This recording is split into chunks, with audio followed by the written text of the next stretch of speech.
Welcome back, Math 8. Today we are going to talk about how to get slope-intercept form from a graph. So let's go ahead and get started. All right, so the first thing that I want for you to do is to look at this graph and find those pretty points and label them. Go ahead and pause the video and take a moment to do that. All right, so here are some of the pretty points. I did not find all of them, but if you did, that's amazing. I just found some so that my page didn't look super cluttered. Remember that in order to find a pretty point, it needs to be a part where our x-axis values and our y-axis values cross each other nicely so that we can see that exact value. So you can see them here because I have put the dots on those points and labeled them for you. All right, our goal for today is that I can distinguish the slope-intercept equation from a graph by identifying my slope and y-intercept. And our learner write responsibility for today is to take action on all feedback. But first, let's recall, what is the slope-intercept equation? Take a moment, pause the video, and try to remember the equation along with what the parts of it mean. All right, so let's remember that our slope-intercept equation is y equals mx plus b, where m represents the slope, which is our rise over run, and b is our y-intercept, or our beginning point. These are important things to remember, so don't forget them. We're going to need them. All right, and here is our first problem. So we have this graph, and we need to figure out what our equation is. The first thing that we need to do is we need to find those pretty points. Any two that you can find. It doesn't matter if it's the first one or the last one, if it's the ones in the middle. Any two pretty points that you can find will work. So for me, I see a nice pretty point right here, and this point is at 2, 3, so I'm going to write over here 2, 3. And then I can also see a nice pretty point right here, which I'm going to give it its label, which is at 0, -2. Oops, I didn't want to write that right there. You can, it's okay. I want to write it over here though. So we said 0, -2. So those are my pretty points. Those are the 2 points that I'm looking at in order to find everything else. So the first thing that we need to find, remember, is our rise to get our slope. So to get our rise, we need to count how many lines we go up from the bottom point up to the top. So from here, I'm going to go up 1, 2, 3, 4, 5. So my rise was 5. And then our run is how many we go side to side. So I'm going to run 1, 2. So my run was 2, which means that when I do my rise over run, I'm going to say that my slope is 5 over 2. I can also look at the direction of this and make sure that I'm good, right? I know that going up is positive and going to the right is positive because that's the directions that our positive numbers go. But I can also see that my line, my equation, my graph, is going in that upward positive direction, just like our P from our puns. So when I look at my direction, I'm going to say positive. And I know that a lot of you guys have your teachers telling you that it means that it goes up or that it points to the right, and those are acceptable as well. And when I look at my slope, I have to remember my steepness as well, right? Is this a super steep mountain that I do not want to climb? Or is this more like that driveway that I can definitely do? Take a moment, try to remember. Yes, it is the steep one because 5 over 2 is a value bigger than 1. Our graph is steep. That's a hill. Miss Simi does not want to climb that. If you do, that's good for you. Miss Simi is not one of those mountain climbers. All right, so now I need to find my y-intercept. And remember, our y-intercept is the point where our graph crosses the y-axis.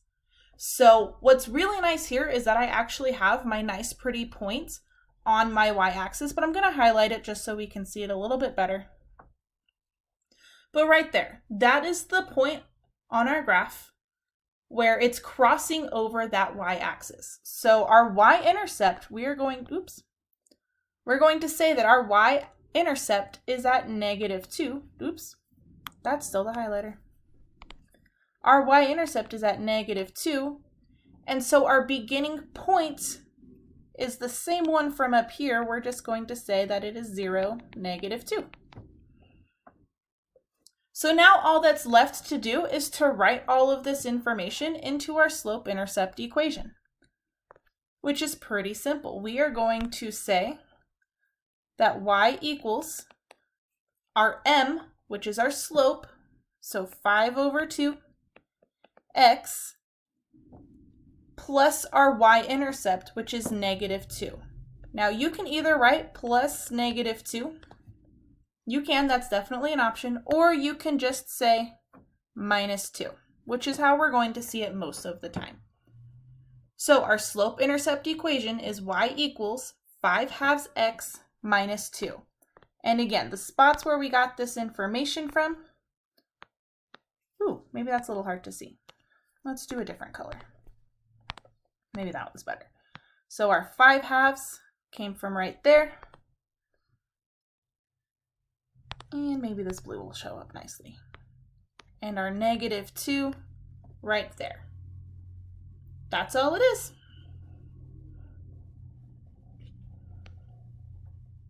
So now I want you to go ahead and give it a try. Go ahead and pause this video, try to find all of that information, and then write down your slope-intercept equation. All right, so here is our answers.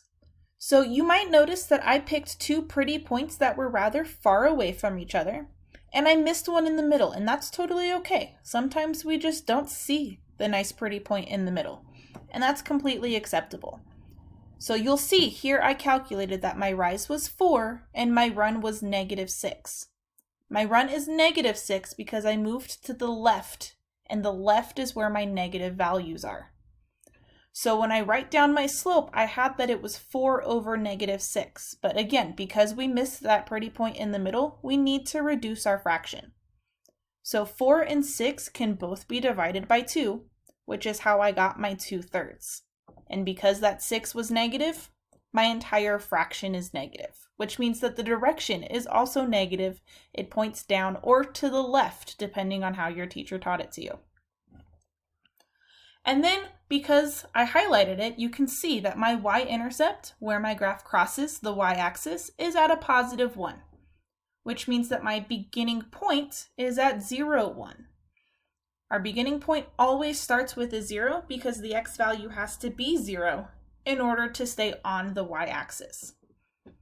Now 2/3 is a number between 0 and 1, so it is shallow. Remember that our steepness does not care if the number is positive or negative. It just cares about the fraction itself.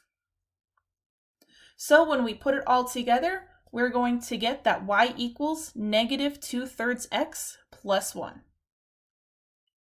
Hopefully you got it. All right, so now you guys are going to give it a try. I'm going to zoom out of here just a smidge so we can see all of it. I want you guys to write the slope-intercept form for each one of these graphs. So go ahead, pause your video so that you can write them down. Give it a try. I will give you the answers to the first two, but I want you guys to see if you feel confident with your answers for the second two. All right, so go ahead, pause the video. All right, here are your answers to the first two graphs.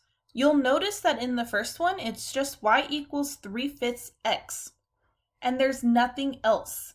That's because my y-intercept is at 0, and I do not need to write +0. You can, that's definitely an option, but it's not necessary. So we just say that it's y equals 3/5 x. If you look at the second one, you'll notice that our slope is not a fraction. You can absolutely make it a fraction by putting it over 1, right? You'll notice that our rise is going to go down 2 and to the right 1. And 2 over 1 is the same exact thing as 2. And the direction is negative, so we need to make sure that our slope is negative as well. So we get y equals -2x plus 4, because 4 is where it's crossing that y-intercept, that y-axis, excuse me. So if you have not already, go ahead and try the last two. If you really want to know if you're right, go ahead and ask your teacher and they will check your answers for you. All right, and our last little bit is our closure. I want you guys to think about it. Which way do you think is easier? Do you think it's easier to write the equation from a graph, which is what we just did here? Or do you think that it's easier to graph based on the equation, which is what we did in the last video? And why? There's no right or wrong answer to this. It's completely based on you. I'm just curious. Everyone has their differences, and it's always interesting to see. Well, that's all that I have for you guys today. So have a lovely day, and I will see you later. Love you. Bye.